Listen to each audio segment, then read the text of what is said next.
No Saber Direito desta semana, o curso é de Direito Penal.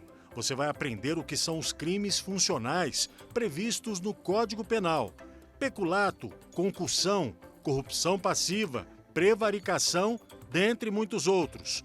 As aulas são com a professora Ana Maria Prates Barroso.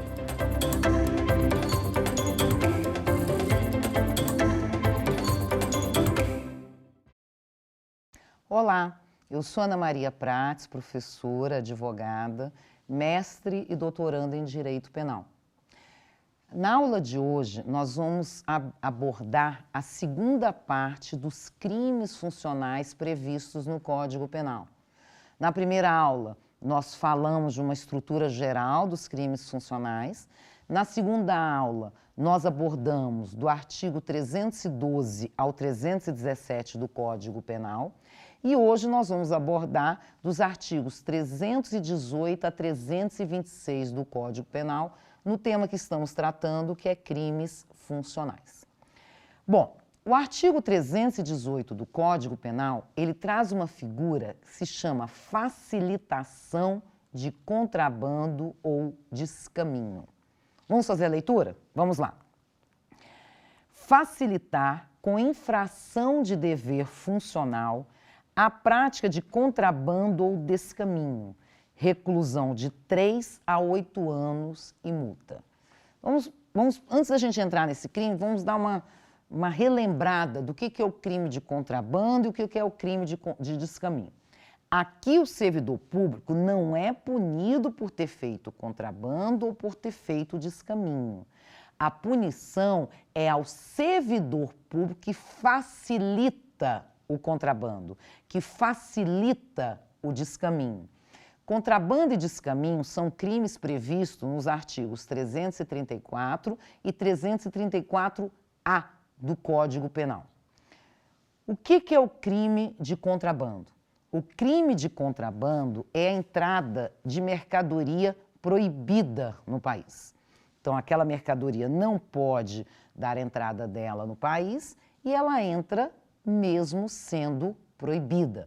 Está lá previsto no artigo 334 do Código Penal. Já o crime de descaminho, previsto no 334-A, é aquele produto que entra, mesmo autorizado no país, sem, contudo, o pagamento dos tributos, impostos, o que venha a ser, de forma regular. Então, 334 traz o crime de contrabando, 334-A, o crime de descaminho. Nada impede que o servidor pratique contrabando ou descaminho, evidente que não. Mas se o servidor público pratica o crime de contrabando ou descaminho, ele vai responder por estes crimes. Contudo, se o servidor público, valendo-se de sua função como servidor público, facilita a prática do crime de contrabando ou do crime de descaminho, ele vai responder aqui pelo artigo 318 do Código Penal. Facilitação de contrabando ou descaminho com pena de 3 a 8 anos de prisão. Daí vem uma pergunta aqui. E se por acaso este servidor público importar armas? Se esse servidor público trouxer armas para o país, ele será enquadrado aqui? Não. Ele vai lá para o Estatuto do Desarmamento. Por mais que o crime funcional é um crime já especial, específico, o Estatuto do Desarmamento é muito mais específico referente ao crime funcional. Então, aqui, nós só vamos nos referir à facilitação quanto à entrada de mercadoria proibida no país ou entrada de mercadoria no país sem que haja o pagamento regular dos tributos. E o servidor que auxilia isso, que facilita, que favorece a entrada destes bens no país, que favorece essas práticas criminosas, responde pelo 318 do Código Penal, com pena que pode variar de 3 a 8 anos. Outra coisa, a lei deixa claro, olha aqui, com infração de dever funcional, com infração de dever funcional. Não é qualquer servidor público que responderá pela facilitação de contrabando ou descaminho. É o servidor público que, na realidade, é dotado de especial dever funcional para impedir a prática desses delitos. Eu quero dizer o quê? Que é o servidor público que atua ali naquele local em que possa ter o contrabando ou descaminho dessas mercadorias. E ele tem o poder de facilitar. Então, este servidor público responde sim pelo 318 do Código Penal.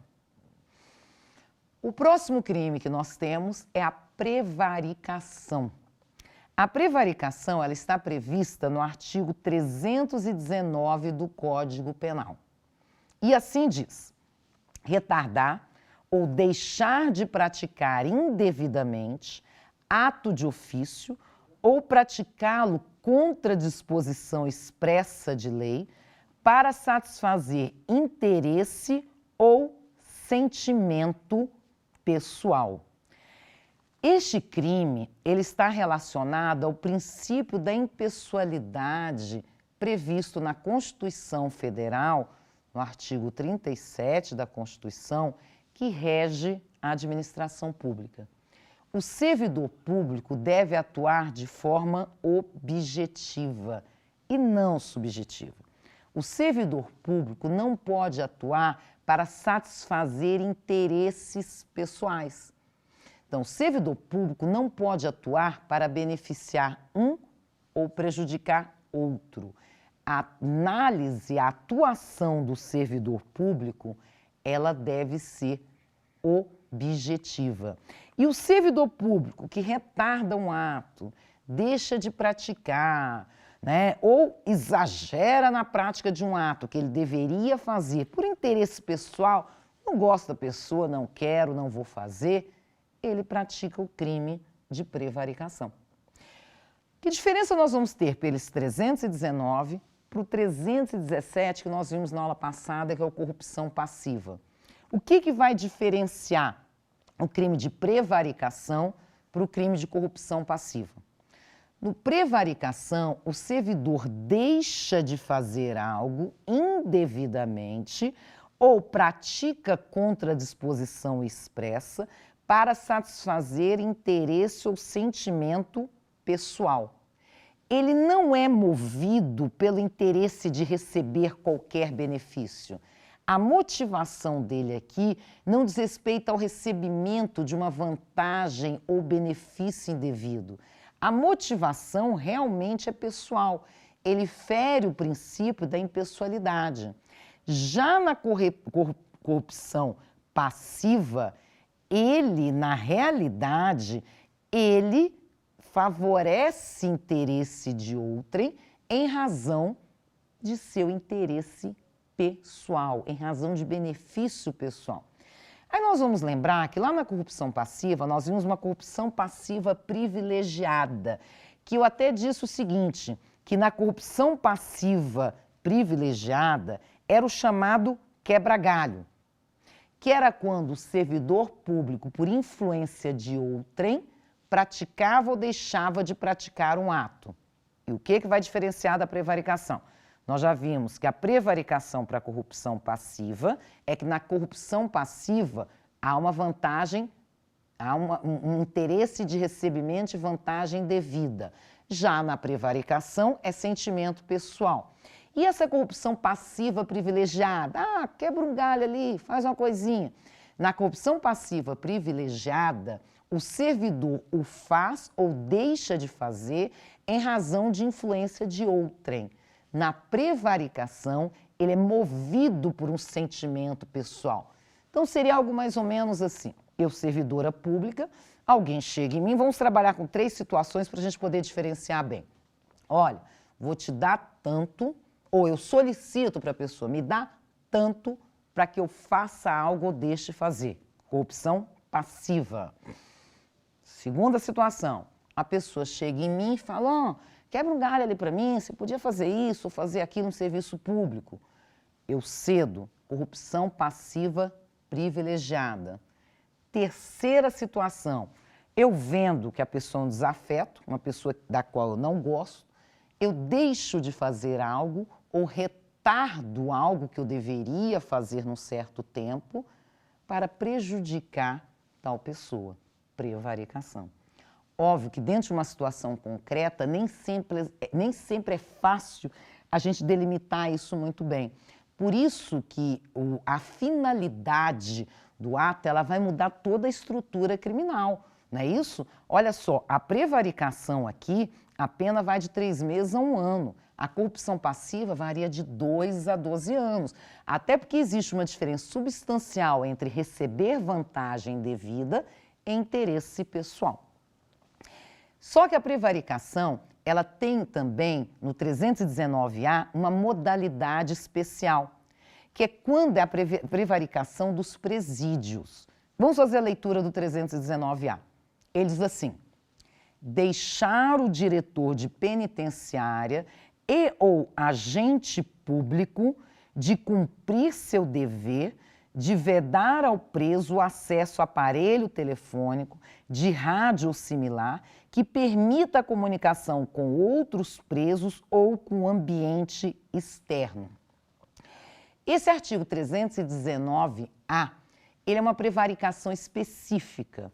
O diretor do presídio ou o agente a quem deveria, ou seja, o agente que deveria, na realidade, proibir tais dispositivos, permite que o preso utilize esses aparelhos para que tenha contato com outros. Aqui é um dispositivo que foi colocado especificamente referente à questão de comunicação de presos em presídios, para que você não tenha o risco de se favorecer um, se favorecer outro, para que na realidade um tenha um aparelho, porque você tem um sentimento pessoal referente a ele. Aí me vem a seguinte pergunta: Ana, um dos presos deu dinheiro, o diretor recebeu para que ele pudesse utilizar aparelho no presídio. Nós estamos aí no crime de corrupção passiva e não no crime de prevaricação. Se há vantagem indevida, se há benefício indevido, nós vamos para a corrupção passiva. Um outro crime que nós temos é a chamada condescendência criminosa. Ela está ali no artigo 320 do Código Penal. Vamos fazer a leitura dela. Deixar o funcionário, por indulgência, de responsabilizar subordinado que cometeu infração no exercício do cargo ou quando lhe falte competência, não levar o fato ao conhecimento de autoridade competente. Ué, isso aqui também não é a pessoa por sentimento pessoal que deixa o funcionário subordinado fazer o que quiser? São duas situações diferentes. Na condescendência criminosa, o funcionário, por indulgência ou por interesse pessoal, deixa de responsabilizar o subordinado que comete uma infração ou não leva o fato ao conhecimento de quem deveria responsabilizar. Então, a condescendência criminosa, eu, servidora pública, vi que um certo funcionário praticou uma infração no serviço público e por pena, né, ou por desinteresse, ou por negligência, olha para o funcionário e fala: ah, coitado, deixa, vai passar, nada faz. Não vou punir o funcionário. Ou não comunico a quem deveria punir. Isso não é prevaricação. Isso é condescendência criminosa. Eu estou sendo condescendente nisso. Não há interesse pessoal. Ah, mas Ana, há um interesse pessoal se você gosta da pessoa, se a pessoa é sua amiga. Sim, só que o interesse pessoal que a gente se refere lá na prevaricação é o interesse pessoal que eu quero me satisfazer. Aqui no caso do funcionário, não. Eu, na realidade, por indulgência, deixo de agir e não vou punir o funcionário. ou, na realidade, não comunico a quem eu deveria punir. Essa é a diferença entre prevaricação e condescendência. Poxa, então hoje, eu como servidora pública, eu tenho obrigação de comunicar sobre os atos infracionais dos meus subordinados, eu tenho obrigação de fazer algo, de responsabilizar por um ato infracional dos subordinados? Sim, eu tenho. Eu, como servidora pública, se eu tenho uma equipe que eu comando e se porventura um destes praticou um ato infracional e eu não tomo uma atitude, eu não responsabilizo esse servidor público ou não levo ao conhecimento de quem deveria fazê-lo, olha aqui o crime, condescendência criminosa, que está previsto no artigo 320 do Código Penal. Por mais que seja uma pena pequena, é uma pena. Detenção de 15 dias a 1 mês. Outra coisa interessante, a minha obrigação aqui de comunicar é se houver uma hierarquia sobre o servidor que praticou o ato infracional. Então, se é apenas um colega, eu não respondo por condescendência criminosa. Eu posso até responder por uma infração administrativa, que nós vimos na primeira aula a diferença entre a infração administrativa e a infração penal. Aqui vai ser crime. Mas, Ana, foi um colega, você não tem nenhuma relação de subordinação, ele não tem nenhuma relação de subordinação com você. Tudo bem. Eu vi que ele praticou uma infração administrativa e não tomei nenhuma atitude, mas você não tinha obrigação de tomar atitude porque ele não era o seu subordinado, diferente da condescendência criminosa em que ele é seu subordinado. Vamos fazer um quiz agora? Só para a gente ver até essa parte de onde a gente já viu?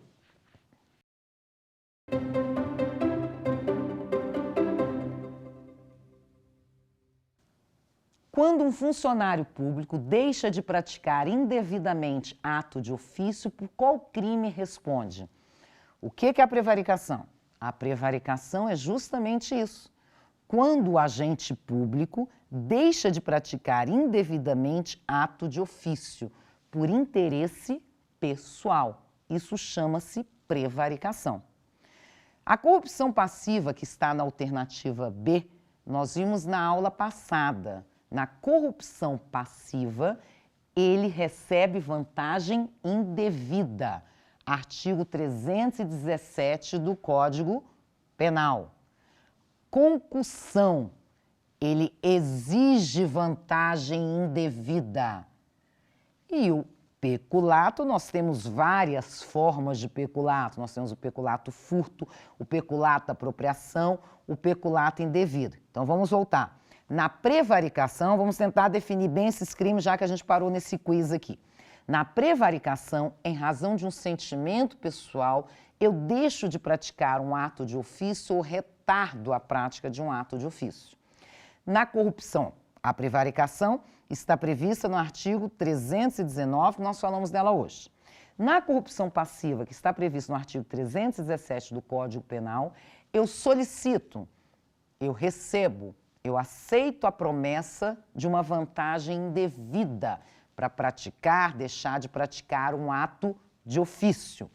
A concussão, que está prevista no 316, eu exijo uma vantagem devida para praticar um ato de ofício. E o peculato, deve-se recordar, na aula passada, que foi na nossa segunda aula, nós falamos dele. Nós temos o peculato da apropriação, que é quando você se apropria de um bem público do qual você tem a posse. O peculato desvio, que é quando você desvia um bem do qual você tem a posse.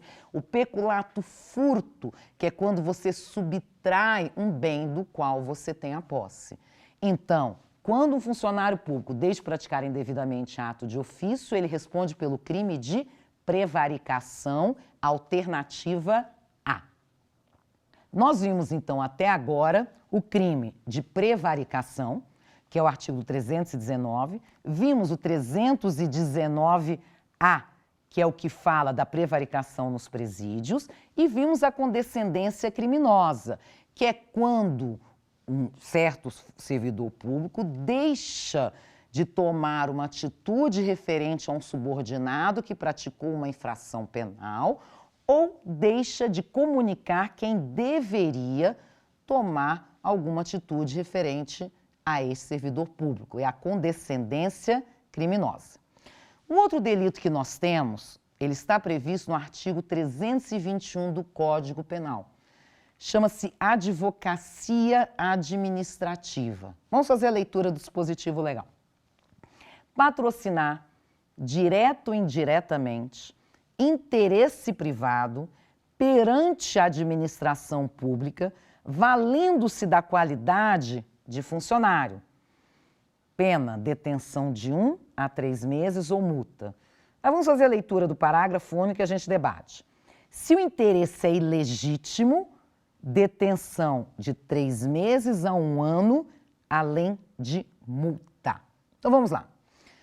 O servidor público, valendo-se das facilidades que o cargo lhe proporciona, patrocina interesses privados. Mesmo que sejam interesses legítimos, ele responde pelo caput do artigo 321, que é a advocacia administrativa. Se o interesse é ilegítimo, se o que ele está patrocinando é ilegítimo, a pena dele é maior. Ele vai responder pelo parágrafo único do Código Penal. É interessante aqui o seguinte, eu, me valendo da minha condição de servidora pública, tenho alguns interesses ali que eu, como servidora pública, posso patrocinar. Então, eu me valho dessa condição e faço o que se chama de advocacia administrativa. O que é interessante aqui é que o STJ já entendeu que essa advocacia administrativa, ela somente será caracterizada como crime, como conduta típica de crime, se for um patrocínio direto. O que eu quero dizer com isso? Se eu me valer de uma interposta pessoa para tanto, eu já não estou no crime de advocacia administrativa. Eu utilizo da minha condição, do meu cargo, para poder patrocinar alguns interesses. Meus interesses que eu tenho. Não é me valho de alguém, não. Euzinha utilizo ali e eu mesma vou, na realidade, patrocinar alguns interesses que eu tenho. São interesses que me dizem respeito, sendo legítimos ou não. O essencial aqui é que o servidor se valha da qualidade do cargo que ele tem ou da função que ele exerce. Ele tem que se valer disso para que haja esse patrocínio, para que haja essa busca desses interesses privados que ele tem, que ele gostaria de ter. Então, ele se vale deste suposto poder, desse status de servidor público que ele tem e acaba tendo esse benefício de ter as vantagens de conseguir algo com uma maior facilidade ali dentro do órgão. Como, por exemplo, eu sabendo que eu sou funcionário de um determinado órgão de trânsito e, em razão de uma multa que eu recebi, eu me valho da posição de funcionária daquele órgão de trânsito para patrocinar ali um recurso, para acelerar um andamento de um processo meu, né, justamente me valendo da minha condição lá no serviço público. Isso eu chamaria de advocacia administrativa. Está prevista no artigo 321, pena de detenção de 1 a 3 meses, se o interesse é legítimo, e pena de detenção de 3 meses a 1 ano, se o interesse é ilegítimo. O artigo 322 do Código Penal traz a violência arbitrária. Crime interessante. Vamos fazer a leitura. Praticar violência no exercício de função ou a pretexto de exercê-la. Detenção de 6 meses a 3 anos, além da pena correspondente à violência. Bom, primeiramente aqui, nós vamos determinar o que é essa violência. Esta aqui não é qualquer violência que caracteriza o crime do 322. é uma violência despropositada, injustificada e legal. A violência moderada e imprescindível para conter uma determinada situação, ela pode ser justificada. Aqui, inclusive, o próprio Código de Processo Penal, ele fala do uso moderado e imprescindível da força. O que a lei vem aqui tipificando como crime é ir além disso. É você ter uma violência desnecessária. É quando você vai, na realidade, praticar um ato a bem do serviço público e age de forma desproporcional, violenta no exercício da sua função. E aqui nós temos também um ponto. A lei de abuso de autoridade, que nós vamos tratar na nossa aula 5, na nossa quinta aula, nossa última aula, é uma lei de 2019 com entrada em vigor em 2020. E ela é uma lei que traz crimes funcionais, né? É uma lei, o próprio nome é abuso de autoridade, ela justamente vem contemplando crimes funcionais. E ela vem trazendo vários tipos penais referentes à violência no exercício da função. Daí fica uma pergunta: se eu tenho uma lei especial com entrada em vigor depois do Código Penal, que é uma lei geral, esse dispositivo vai continuar prevalecendo? A nossa resposta vai depender de qual violência e se ela teve uma finalidade específica, como vem a lei de abuso de autoridade. A lei de abuso de autoridade não contempla nenhum dispositivo geral como esse. Lá ela diz a violência para que haja confissão, ou seja, ela traz uma finalidade específica no tipo penal.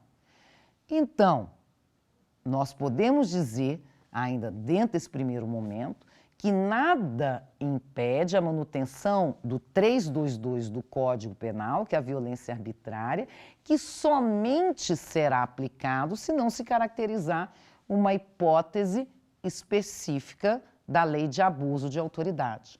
E até bom aqui para a gente fazer um parêntese.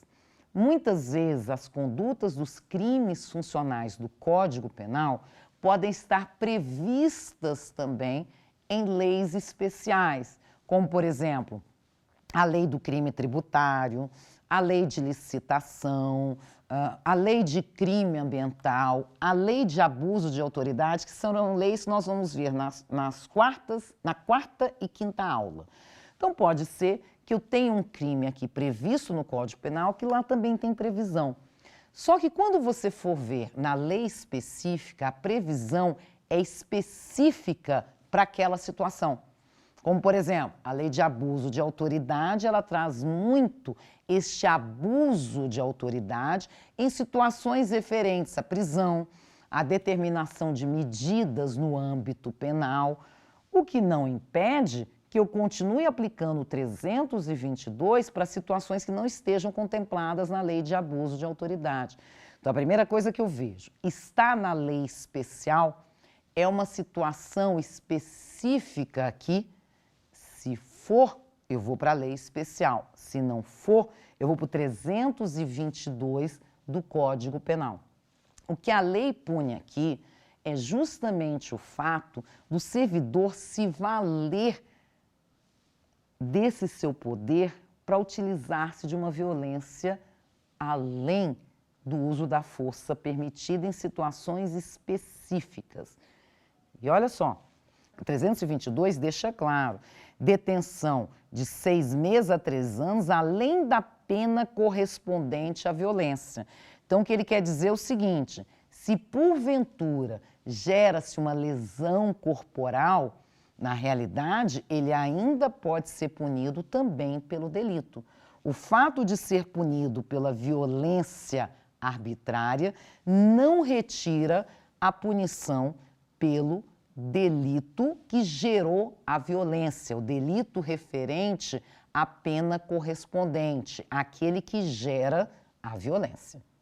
Então, o artigo 322 é um artigo que a gente pode se dizer geral em relação aos artigos específicos da Lei de Abuso de Autoridade que entrou em vigor em 2020. Ou seja, é um artigo que, na realidade, será aplicado de forma subsidiária se não for hipótese enquadrar em qualquer uma das situações tipificadas na Lei de Abuso de Autoridade. Nós voltamos nele quando nós formos ter a nossa aula, que é a 5ª aula, que refere-se à Lei de Abuso de Autoridade. E nós vamos ver que várias condutas especificadas, tipificadas na Lei de Abuso de Autoridade são condutas referentes à violência, mas lá contempladas em uma situação específica, aqui contempladas numa situação mais geral.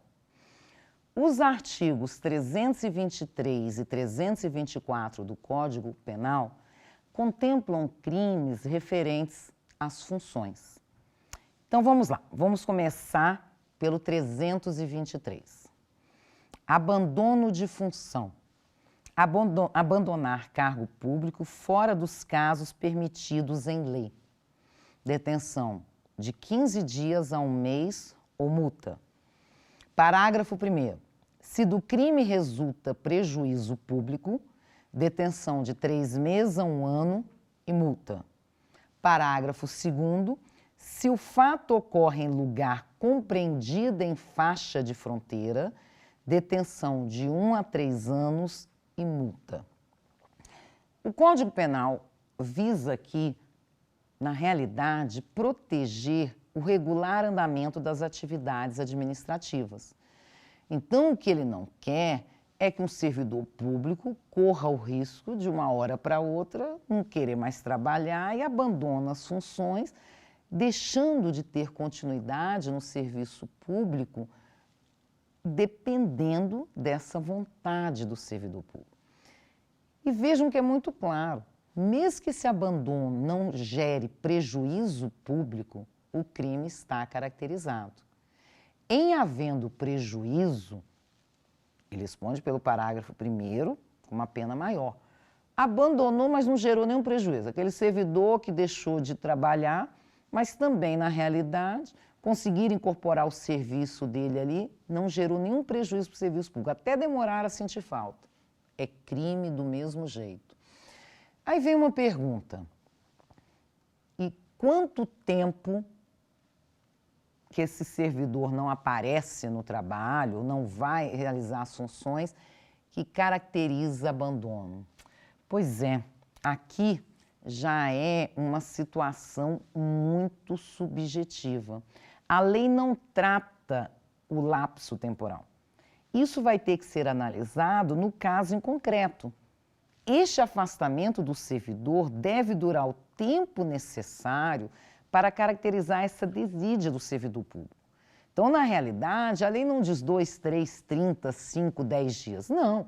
O servidor público, na realidade, que sai do serviço em que aquilo caracteriza uma desídia, em que pode se entender como abandono do cargo público. Evidente, nós chegamos a falar isso na primeira aula, mas a gente volta aqui, que esse aqui é claramente uma infração administrativa também. Mas lembra como nós falamos na primeira aula, nós estamos falando de infrações penais, o que não retira a possibilidade de também ser uma infração administrativa. O fato de ser uma infração penal não retira a infração administrativa. Repetindo o que nós dissemos na primeira aula, as responsabilidades penal, civil e administrativa são independentes. Então, a descaracterização de uma, salvo em algumas hipóteses, nós falamos na primeira aula, não gera a descaracterização da outra. Então, nada impede que se entenda, no âmbito penal, que o lapso temporal que o servidor público deixou de comparecer no serviço público e que caracterizou um abandono não seja um crime. E ele venha a ser absolvido por ausência de provas suficientes de que tenha tido aquele abandono. Mas não impede que ele, no âmbito administrativo, venha responder por uma infração administrativa e venha ser punido com uma advertência, uma suspensão ou uma demissão, por lá ser caracterizado, sim, um abandono dentro do direito administrativo. Isso pode até parecer um pouco confuso, né? A gente fala, mas não caracterizou num âmbito, mas caracterizou no outro. Sim, as exigências de uma conduta típica penal são diferentes das exigências de uma conduta típica administrativa. Tanto que tem infração administrativa que não configura infração penal. Existe até infração administrativa que pode gerar demissão e mesmo assim não irá caracterizar crime. Por que eu estou batendo muito, falando nisso aqui em relação ao artigo 323? Porque, na realidade, o abandono costuma quase sempre, essa desídia do servidor, está relacionada a uma infração administrativa e raramente a uma infração penal. Por isso que quando a gente diz abandono de função é crime, a gente leva um susto, né? Mas é crime sim, é crime. Mas, repetindo, nada impede que, mesmo que não se entenda como crime, esse agente público venha a ser punido no âmbito administrativo depois de um processo administrativo disciplinar regular. Um outro dispositivo que procura proteger o regular andamento das atividades administrativas é o artigo 324 do Código Penal. É o exercício funcional ilegalmente antecipado ou prolongado. É que a gente vai falar de uma questãozinha interessante referente ao funcionário público aposentado. Mas antes vamos à leitura do dispositivo. Artigo 324 do Código Penal. Entrar no exercício de função pública antes de satisfeitas as exigências legais ou continuar a exercê-las sem autorização, depois de saber oficialmente que foi exonerado, removido, substituído ou suspenso. Detenção de 15 dias a 1 ano ou multa. As regras para investidura num cargo público são previstas em lei. Então, na realidade, para que hoje o servidor público possa assumir um cargo público, ele obrigatoriamente deve seguir todas as regras legais. Assim, não pode o servidor público resolver, na realidade, entrar no exercício da sua função pública de uma hora para outra. Não satisfeitas as exigências legais, ele entrou no exercício da função antecipadamente. Não pode, é crime.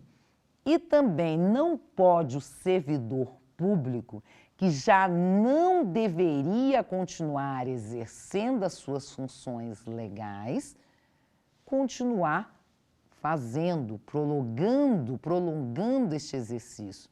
O simples fato disto acontecer configura crime. Aí vamos voltar numa questão aqui.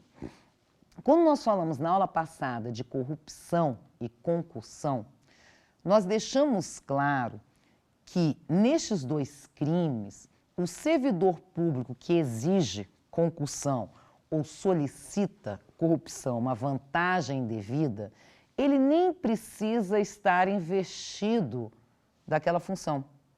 Lembra que nós falamos isso? Nós dissemos que ele pode já exigir algo a pretexto de exercer uma função. Então, por exemplo, eu vou entrar no exercício de uma função pública e já sabendo que vou entrar no exercício de uma função pública, eu solicito uma vantagem devida a alguém dizendo, vou exercer aquela função pública, então se você quiser me paga tanto que eu faço tal situação. Ali é uma espécie de crime daquele que não está investido ainda da função pública, mas se vale dela para praticar um crime. Como regra, os crimes que nós estamos vendo são praticados por servidores públicos investidos da função pública, investidos da função pública. No caso da corrupção e da concussão, nós temos uma situação daquele servidor público que, antes de estar investido, já solicita ou exige uma vantagem devida. Ana, é exercício funcional ilegalmente antecipado? Não. Nessa hipótese, ele vai responder por corrupção ou concussão, porque lá é um crime em que ele solicitou ou exigiu uma vantagem indevida. Aqui é quando ele entra no exercício da sua função antecipadamente. Então, olha só, nós temos um crime que pode ser praticado, 2 crimes pelo servidor público, antes de entrar na função, corrupção e concussão. E aqui nós temos um crime, não é que ele solicita ou exige vantagem devida, ele entra no exercício da função sem cumprir os requisitos legais.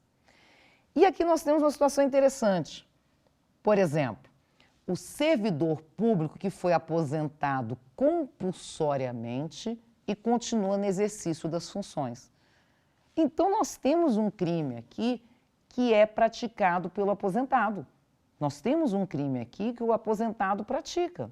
Ora, ele simplesmente se nega a sair da função dele, continua lá dando parecer, continua lá tomando decisões, continua lá despachando, batendo carimbo, atendendo ao público, mesmo já tendo sido aposentado compulsoriamente.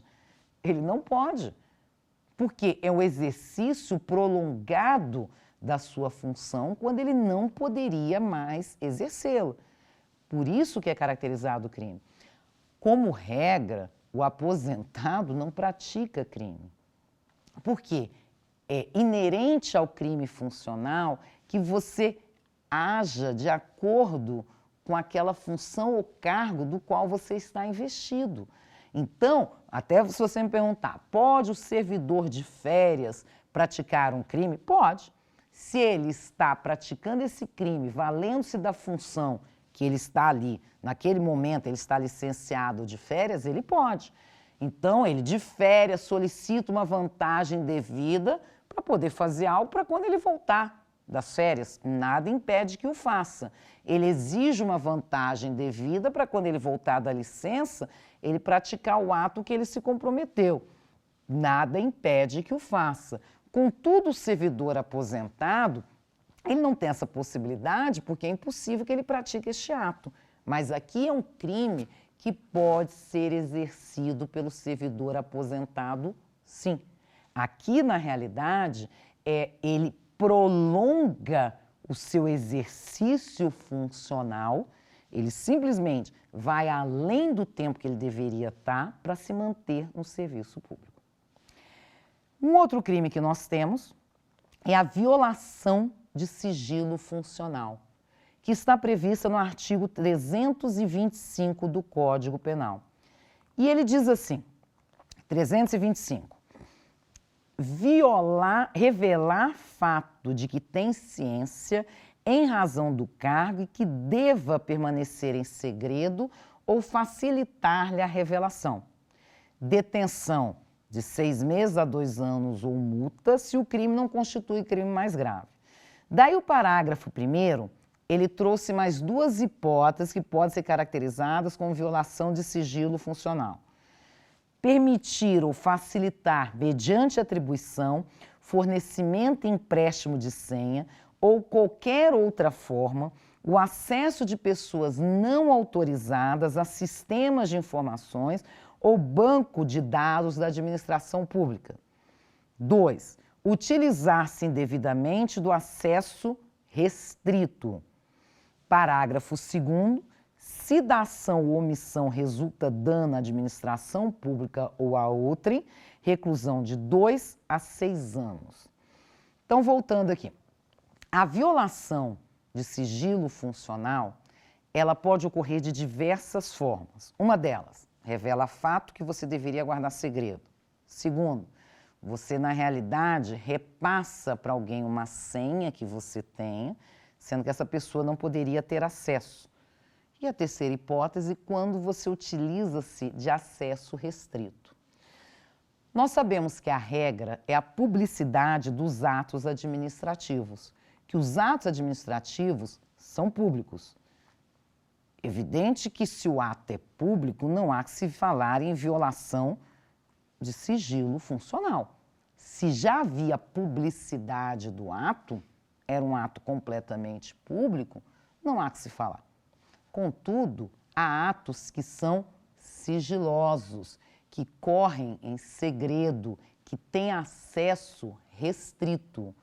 Estes atos, se o servidor público revela essas situações sigilosas, restritas, ou acessa, utiliza-se indevidamente do acesso restrito, ou fornece senha para quem não poderia acessar, ele responde pela violação de sigilo funcional. Isso aqui visa proteger atos que muitas vezes não podem ter um conhecimento naquele momento. Porque se tiverem um conhecimento, são atos que podem, na realidade, tornar-se ineficazes. Justamente por isso, a lei pune esse servidor que dá essa publicidade ao ato que não é público, que revela um ato que não é público. Lógico, nós estamos falando aqui de atos, na realidade, que não tenham publicidade, que atos que não tenham, que na realidade, que não possam ser de acesso a todos. Então, o servidor, ao fazer isso, ele pratica o crime de violação de sigilo. Uma situação muito comum na administração pública é servidor dar senha de acesso sua para outro servidor. E com base nisso, o outro servidor acaba praticando um crime. Olha só, se você fornece a sua senha para a pessoa não autorizada, você está aqui, no 325, parágrafo 1º, inciso 1. É crime. E a pena já diz detenção de 6 meses a 2 anos. É crime.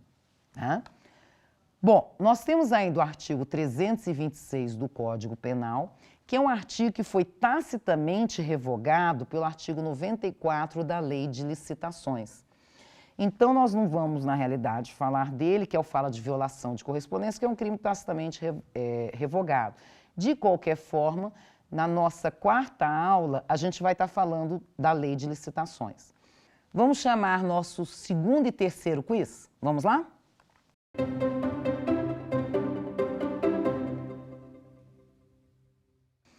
O chefe de uma repartição pública surpreendeu seu subordinado furtando objetos da administração pública.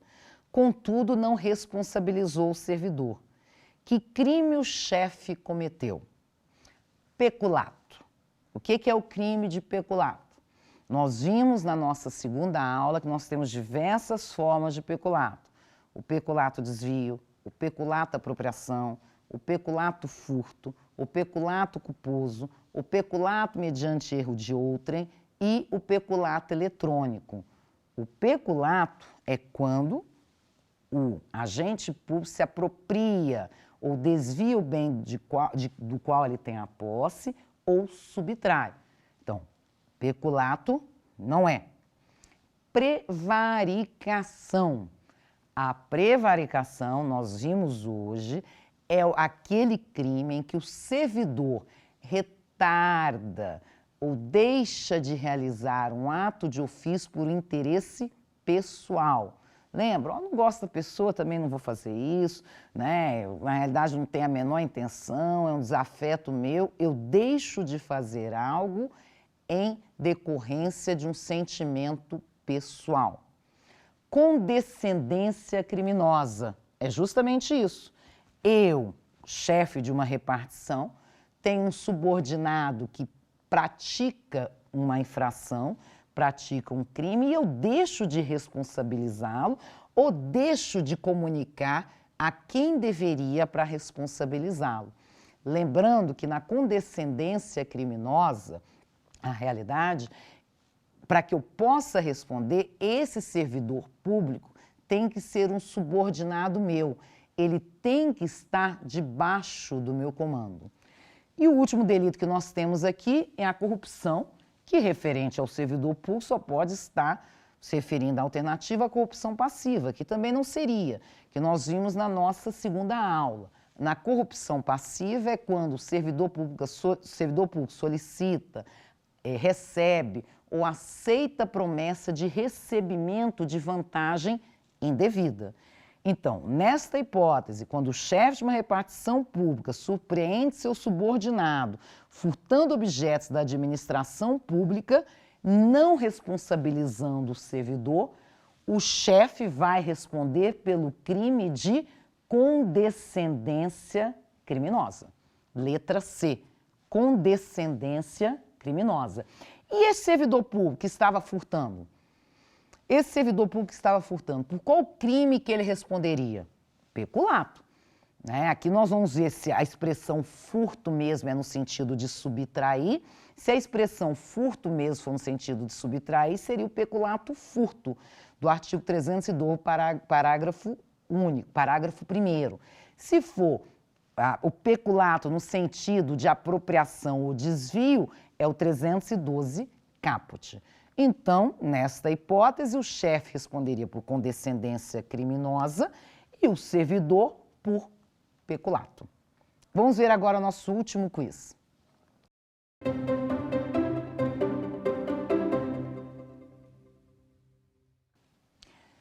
São crimes funcionais previstos no Código Penal. Corrupção passiva é... Começa de novo, por favor.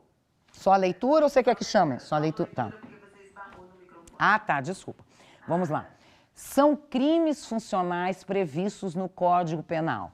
Corrupção passiva é? É. Artigo 317 do Código Penal, quando você solicita, recebe ou aceita promessa de vantagem indevida. Contrabando ou descaminho são crimes funcionais? Não. Contrabando ou descaminho estão previstos no 334, 334-A do Código Penal. Crime funcional é a facilitação de contrabando ou descaminho quando o servidor facilita. Não é crime funcional. Prevaricação é. A prevaricação é crime funcional. É quando o servidor público, em razão de interesse pessoal, deixa de praticar um ato ou retarda um ato de ofício. Corrupção ativa é crime funcional? Não. A corrupção ativa é quando o particular oferece, paga vantagem devida ao servidor. O particular pratica um crime contra a administração pública, mas não é um crime funcional. Relembrando que crime funcional não é todo crime contra a administração pública. Crime funcional é o crime praticado pelo servidor público contra a administração pública. Quando o particular pratica um crime contra a administração pública, não é crime funcional. Facilitação de contrabando ou descaminho é crime funcional? É. Contrabando e descaminho são crimes, mas não são crimes funcionais. A facilitação de contrabando ou descaminho é crime previsto no 318, porque o servidor público facilita o contrabando ou descaminho. Abandono de função é crime funcional? Vimos hoje que sim, que o abandono de função não há na lei um lapso temporal específico para que seja caracterizada essa desídia, mas, de qualquer forma, em se entendendo que houve a caracterização do abandono independente do lapso temporal, vai ser crime funcional. Exercício funcional ilegalmente antecipado ou prolongado é crime funcional? É crime funcional. Vimos hoje que para que você possa exercer função ou cargo público, você tem que cumprir alguns requisitos legais. Se você o faz antes ou se mesmo depois de exonerado, aposentado, você o faz, caracteriza crime. Inserção de dados falsos em sistema de informação é crime funcional? É sim. Está lá no chamado peculato eletrônico, no 313-A e B do Código Penal. Quando você insere dados falsos ou os altera no sistema de informação, você responde por peculato. Extorsão é crime funcional? Não, não é crime funcional. O que nós temos de crime funcional, que parece a extorsão, é a concussão. Quando o servidor público exige, determina, impõe o pagamento de vantagem indevida para que ele pratique ou deixe praticar algo. Está lá no 316 do Código Penal. Violação de sigilo funcional é crime funcional? É. Vimos hoje que violação de sigilo funcional é crime funcional, que, como regra, os atos administrativos são públicos, contudo, nos atos em que haja acesso restrito ou sejam atos que corram em segredo, a revelação, a violação desse sigilo caracteriza crime. Excesso de exação é crime funcional? É. Vimos na aula de ontem o parágrafo acrescentado pela Lei 8.137 de 1990, que, na realidade, entendeu que aquele servidor público, quando exige tributo indevido ou quando exige tributo devido mediante constrangimento, ele responde pelo excesso de exação. E violência arbitrária, que vimos na aula de hoje, também é crime funcional. Então, destas alternativas, nós vamos dizer que a única alternativa em que todos os três são crimes funcionais é a alternativa D. A alternativa D, violação de sigilo, excesso de exação e violência arbitrária. Na alternativa A, não é crime funcional contrabando ou descaminho. Na alternativa B, não é crime funcional corrupção ativa. Na alternativa C, não é crime funcional extorsão, por isso que elas estão incorretas, sendo que na alternativa D, todos os crimes que aqui estão dispostos são considerados crimes funcionais. Muito obrigada pela sua atenção. Ficou com dúvidas? Então mande um e-mail para saberdireito@stf.jus.br ou entre em contato pelo nosso WhatsApp. Você também pode estudar pela internet. Basta acessar o site tvjustiça.jus.br ou rever as aulas no canal da TV Justiça no YouTube, TV Justiça Oficial.